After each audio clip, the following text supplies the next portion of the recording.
PT HM Sampurna Tbk, salah satu perusahaan rokok terbesar di Indonesia yang sedang berada di puncak kejayaan, justru dijual kepada perusahaan asing. Sebuah keputusan yang mengejutkan banyak pihak. Pasalnya, perusahaan yang berdiri sejak 1913 itu telah menjadi salah satu penguasa industri rokok Indonesia. Merek-mereknya begitu populer, keuntungannya terus meningkat, dan keluarga Sampurna bahkan tercatat sebagai salah satu keluarga terkaya di Indonesia. Lalu apa yang sebenarnya terjadi pada keluarga Sampurna? Apakah sebuah kesalahan besar atau justru keputusan yang jenius? Inilah akhir perjalanan Sampurna di tangan generasi penerus. Pada tahun 1915, di kota Surabaya yang saat itu dikenal sebagai salah satu pusat perdagangan di Jawa Timur, lahir seorang anak laki-laki dari keluarga sederhana keturunan Tionghoa. Anak tersebut diberi nama Lim Swee Ling. Kehadirannya membawa harapan baru bagi keluarga, terutama bagi sang ayah Lim Sing Ti. 2 tahun sebelumnya, yakni pada 1913, Lim Sing Ti telah memulai sebuah usaha kecil di bidang rokok kretek. Dari usaha sederhana itulah kemudian tumbuh sebuah perusahaan besar yang kelak dikenal dengan nama HM Sampurna. Sejak kecil Swee Ling dibesarkan dalam keluarga yang menjunjung tinggi kerja keras. Ayahnya Sing Ti bukanlah sosok yang berasal dari keluarga kaya. Sebagai seorang imigran sederhana, ia harus membangun kehidupannya dari titik nol. Perjalanannya dimulai dengan meracik kretek secara manual dan menjualnya dari satu warung ke warung lainnya. Ketekunan itu akhirnya membuahkan hasil ketika ia menemukan momentum besar melalui kretek legendaris Ji Samsu yang mulai dikenal luas pada dekade 1930-an. Ji Samsu bukan sekedar merek rokok, melainkan cerminan ketekunan Sing Ti dalam memahami selera masyarakat luas. Kesuksesan yang diraih pun tidak datang tanpa tantangan. Pada tahun 1956, Lim Sing Ti meninggal dunia. Kepergiannya tidak hanya meninggalkan duka mendalam bagi keluarga, tetapi juga memunculkan pertanyaan siapa yang akan melanjutkan usaha yang telah ia bangun dengan susah payah. Setelah wafatnya sang pendiri, kepemimpinan perusahaan diteruskan oleh kedua putrinya, Lim Sin Nio dan Lim Hui Nio, bersama para suami mereka. Di tangan generasi berikutnya inilah tongkat estafet bisnis keluarga mulai dijalankan untuk menjaga keberlangsungan usaha yang telah dirintis sejak awal. Namun seiring berjalannya waktu, perubahan besar mulai mengguncang industri rokok Indonesia. Dunia kretek tradisional yang selama puluhan tahun mendominasi pasar kini menghadapi tantangan baru. Investor asing berdatangan, membawa teknologi modern berupa mesin pelinting untuk memproduksi rokok putih dalam skala besar. Di mata banyak konsumen, rokok putih tampil lebih praktis, modern, dan mencerminkan gaya hidup yang sedang berkembang pada saat itu. Situasi ini menjadi pukulan bagi para produsen kretek yang masih mengandalkan proses produksi manual, termasuk HM Sampurna. Perusahaan keluarga tersebut mulai kehilangan daya saing di tengah perubahan selera pasar dan pesatnya perkembangan teknologi. Pangsa pasar perlahan menyusut, tekanan bisnis makin besar, dan masa depan perusahaan pun berada dalam ketidakpastian. Untuk pertama kalinya, sejak dibangun dari nol oleh Lim Sing Ti, HM Sampurna menghadapi ancaman serius kerasnya persaingan industri. Keadaan semakin rumit ketika dua putra Lim Sing Ti ternyata tidak berminat untuk meneruskan bisnis keluarga. Putra sulungnya Lim Swee Hua memilih menempuh jalannya sendiri dengan membangun usaha tembakau yang terpisah dari perusahaan keluarga. Sementara itu, adiknya Lim Swee Ling mengambil langkah yang lebih jauh lagi dengan mendirikan pabrik rokok bernama Panamas di Denpasar, Bali. Alih-alih menjadi mitra yang dapat memperkuat bisnis keluarga, Panamas justru tumbuh sebagai pesaing langsung HM Sampurna. Kondisi ini membuat perusahaan kehilangan potensi dukungan dari generasi penerus yang diharapkan dapat membantu menghadapi tantangan industri yang semakin berat. Di tengah persaingan yang kian ketat dan perubahan pasar yang terus berlangsung, masa depan HM Sampurna pun tampak semakin suram. Namun ikatan darah dan warisan keluarga tidak mudah untuk ditinggalkan.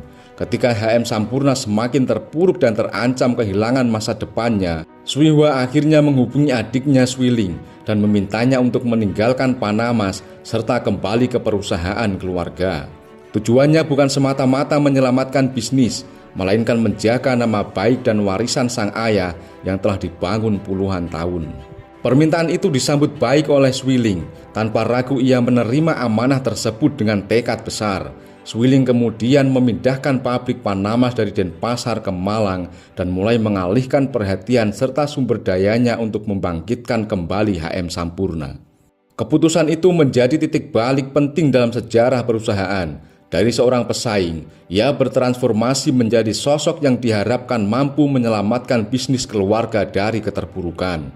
Swiling juga mengambil langkah simbolis dengan mengganti nama usaha menjadi Aga Sampurna. Melalui nama itu, ia menunjukkan komitmennya untuk melanjutkan semangat perjuangan ayahnya, mengembalikan kejayaan HM Sampurna yang sempat goyah dan membawa perusahaan memasuki babak pertumbuhan yang baru. Keputusan tersebut menjadi awal babak baru bagi HM Sampurna. Sejak akhir 1950-an, perusahaan memasuki era kepemimpinan generasi kedua di bawah Aga Sampurna. Ia bukan sekedar penerus, melainkan sosok yang memikul tanggung jawab besar untuk menjaga warisan dan nama besar yang telah dibangun sejak 1913. Di bawah kepemimpinannya, HM Sampurna perlahan bangkit dari masa-masa sulit. Meski harus menghadapi persaingan ketat dan gempuran investor asing, perusahaan-perusahaan yang didukung teknologi linting modern, perusahaan tetap bertahan berkat keuletan, kerja keras, dan semangat yang diwariskan oleh generasi pendiri. Memasuki dekade 1960-an, HM Sampurna berhasil melewati masa-masa sulit dan kembali menstabilkan usahanya. Merek legendaris di Samsu tetap bertahan di tengah persaingan industri yang semakin ketat. Namun, Aga Sampurna menyadari bahwa masa depan perusahaan tidak bisa bergantung pada dirinya seorang. Untuk membawa HM Sampurna tumbuh jauh lebih besar, ia membutuhkan keterlibatan generasi berikutnya. Harapan itu tertuju pada putra sulungnya, yaitu Putra Sampurna. Sejak muda, Putra Sampurna telah dipersiapkan melalui pendidikan yang baik di luar negeri. Ia menempuh pendidikan menengah di Diocesan Boys School Hong Kong, kemudian melanjutkan ke Carey Baptist Grammar School di Melbourne, Australia. Setelah itu, ia meraih gelar bisnis di University of Houston di Texas, Amerika Serikat. Berbeda dengan banyak pewaris perusahaan keluarga yang langsung terjun ke bisnis orang tuanya, Putra memilih meniti jalannya sendiri terlebih dahulu. Setelah menyelesaikan pendidikan, ia menetap di Singapura bersama istrinya Kathy dan bekerja mengelola perkebunan kelapa sawit milik seorang pengusaha asal Malaysia. Pengalaman tersebut memberinya pelajaran berharga tentang manajemen operasional dan dinamika dunia bisnis. Berbekal pengalaman itu, pada awal 1970-an Putra mulai bergabung dalam manajemen PT HM Sampurna. Kehadirannya membawa energi baru bagi perusahaan yang tengah berkembang. Pada masa itu, pertumbuhan perusahaan semakin cepat. Jumlah karyawan meningkat hingga sekitar 1.200 orang, sementara kapasitas produksi melonjak mencapai 1,3 juta batang rokok per hari. Cobaan besar datang pada tahun 1979 ketika pabrik utama HM Sampurna di Surabaya dilalap api hingga rata dengan tanah. Musibah ini sempat mengancam keberlangsungan perusahaan dan menjadi ujian terberat dalam perjalanannya. Namun, ketangguhan keluarga Sampurna kembali teruji. Hanya dalam waktu 24 hari, rokok legendaris di Samsu sudah kembali beredar di pasaran. Kecepatan pemulihan tersebut tidak hanya mencerminkan kemampuan manajerial perusahaan, tetapi juga semangat dan dedikasi para karyawan yang bahu-membahu menjaga warisan bisnis yang telah dibangun selama puluhan tahun. Memasuki dekade 1980-an, Putra Sampurna resmi kembali ke Surabaya setelah lama menetap di luar negeri. Sejak saat itu, ia semakin aktif terlibat dalam pengelolaan perusahaan dan mengambil peran yang lebih besar dalam menentukan arah bisnis. 6 tahun kemudian, tepatnya pada 1989, tongkat estafet kepemimpinan resmi beralih kepadanya. Putra diangkat sebagai CEO PT HM Sampurna, menggantikan ayahnya, Aga Sampurna. Momen ini menandai dimulainya babak baru dalam perjalanan perusahaan. ketika generasi ketiga mengambil kendali untuk membawa HM Sampurna memasuki era modernisasi dan pertumbuhan yang lebih besar. Memasuki akhir dekade 1980-an, putra Sampurna mulai menunjukkan gaya kepemimpinan yang berbeda. Ia tidak hanya berfokus mempertahankan warisan keluarga, tetapi juga bertekad membawa HM Sampurna menjadi perusahaan yang lebih modern dan kompetitif. Di bawah kepemimpinannya, berbagai terobosan mulai dilakukan sebagai langkah untuk membawa perusahaan memasuki era baru pertumbuhan. Pada tahun 1989, HM Sampurna meluncurkan produk baru, yaitu E-Mile, yang pada awalnya diperkenalkan dengan nama Sampurna E-Mile. Produk ini menjadi pelopor rokok rendah tar dan nikotin di Indonesia, sebuah inovasi yang saat itu tergolong revolusioner. Di tengah pasar kretek yang identik dengan cita rasa yang kuat, putra Sampurna melihat perubahan preferensi konsumen yang mulai mencari pilihan yang lebih ringan. Keputusan tersebut terbukti tepat. E-Mile berkembang pesat dan menjelma menjadi salah satu merek paling sukses yang mengangkat HM Sampurna ke level yang lebih tinggi. Namun visi putra tidak hanya terbatas pada industri rokok. Setelah memperkuat posisi perusahaan di pasar, ia mulai melirik peluang lain dan mencoba melakukan diversifikasi ke berbagai bidang usaha. Di penghujung 1980-an, putra Sampurna mendirikan Alfa Toko Gudang Rabat bersama Joko Susanto, yang kemudian berkembang menjadi cikal bakal Alfamart, salah satu jaringan minimarket terbesar di Indonesia. Dalam kerjasama tersebut, Joko Susanto berperan penting dalam operasional dan pengembangan bisnis retail. Putra juga sempat merambah sektor keuangan dengan mendirikan Bank Sampurna. Meski tidak semua langkah diversifikasinya berakhir sukses, berbagai upaya tersebut menunjukkan keberaniannya untuk bereksperimen dan melihat peluang bisnis di luar industri tembakau. Tahun 1994 menjadi momen penting sekaligus penuh duka bagi keluarga Sampurna. Pada tahun itu, Aga Sampurna wafat di Singapura. Kepergian sang ayah menjadikan putra Sampurna sebagai figur utama yang memegang kendali penuh atas arah perusahaan. Sejak saat itu, ia semakin berani mengambil langkah-langkah strategis. Salah satu gagasan terbesarnya adalah membawa PT HM Sampurna menjadi perusahaan publik melalui penawaran saham perdana atau IPO. Ide tersebut sempat mendapat penolakan dari keluarga besar yang khawatir keterlibatan investor publik akan mengurangi kendali dan tradisi keluarga yang selama ini dijaga. Namun, putra berhasil meyakinkan keluarganya bahwa IPO justru akan membuka peluang bagi HM Sampurna untuk tumbuh lebih besar dan bersaing di tingkat global. Keputusan tersebut kemudian terbukti menjadi salah satu langkah paling visioner dalam sejarah perusahaan. Hasilnya terlihat dalam beberapa tahun berikutnya. Pada tahun 1996, kekayaan putra Sampurna tercatat mencapai 2,8 miliar dolar Amerika Serikat, menempatkannya di jajaran orang terkaya versi Forbes. Sementara itu, HM Sampurna semakin mengukuhkan posisinya sebagai salah satu perusahaan rokok terbesar di Indonesia dan mulai menarik perhatian pasar internasional. Menyadari pentingnya regenerasi, pada tahun 2000, putra menyerahkan jabatan CEO kepada putranya, Michael Joseph Sampurna. Meski demikian, ia tetap berperan sebagai tokoh sentral yang menentukan arah strategi perusahaan. Pada periode inilah, HM Sampurna mencapai salah satu puncak kejayaannya. Tahun 2004 menjadi salah satu puncak kejayaan HM Sampurna. Pendapatan bersih perusahaan menembus angka 15 triliun, sementara produksi rokok mencapai 41,2 miliar batang per tahun. Pangsa pasar domestiknya pun mencapai 19,4%, menempatkan HM Sampurna sebagai salah satu pemain terbesar di industri rokok nasional. Dengan pencapaian tersebut, HM Sampurna tidak hanya menjadi perusahaan rokok yang berpengaruh di Indonesia, tetapi juga simbol keberhasilan bisnis keluarga yang dibangun dari kerja keras, keberanian mengambil risiko, dan visi jangka panjang.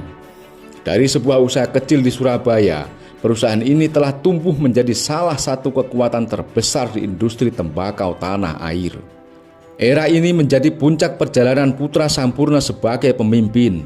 Dari seorang pewaris bisnis keluarga, ia menjelma menjadi inovator dan visioner yang berhasil membawa HM Sampurna ke puncak industri rokok nasional. Memasuki tahun 2005, HM Sampurna berada dalam posisi yang sangat kuat. Merek-merek andalannya seperti Jisamsu dan Email terus mencatat pertumbuhan dan memperkuat dominasi perusahaan di pasar domestik. Dengan fondasi bisnis yang kokoh serta pangsa pasar yang terus meningkat, HM Sampurna telah menjelma menjadi salah satu raksasa industri rokok terbesar di Indonesia. Namun di balik gemilangnya pencapaian angka-angka tersebut, Putra Sampurna justru tengah menyiapkan langkah yang mengejutkan dunia bisnis. Pada Maret 2005, ia mengambil keputusan bersejarah dengan menjual 40% saham keluarga di PT HM Sampurna Tbk kepada Philip Morris International, salah satu perusahaan tembakau terbesar di dunia.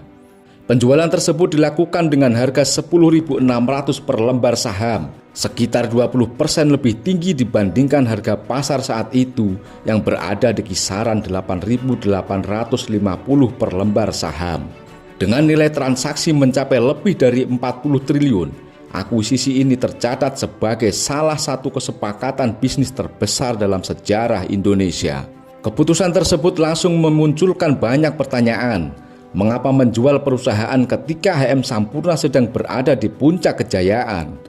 Hingga kini, Putra Sampurna tidak pernah mengungkapkan alasan secara rinci kepada publik. Sejumlah analis menilai mungkin langkah itu diambil karena prospek industri rokok mulai menghadapi tantangan yang semakin besar, mulai dari regulasi yang lebih ketat, perubahan perilaku konsumen, hingga meningkatnya persaingan global. Dengan naluri bisnis yang tajam, Putra mungkin melihat saat itu sebagai momentum terbaik untuk melepas kepemilikannya dengan valuasi yang sangat tinggi. Di sisi lain, bagi Philip Morris, akuisisi tersebut merupakan peluang strategis untuk memasuki pasar Indonesia yang saat itu dikenal sebagai salah satu pasar rokok terbesar dan paling menjanjikan di dunia. Bagi keluarga Sampurna, penjualan ini menandai berakhirnya sebuah era panjang yang dimulai sejak Lim Sing Ti merintis usaha pada awal abad ke-20 hingga mencapai puncaknya di bawah kepemimpinan Putra Sampurna.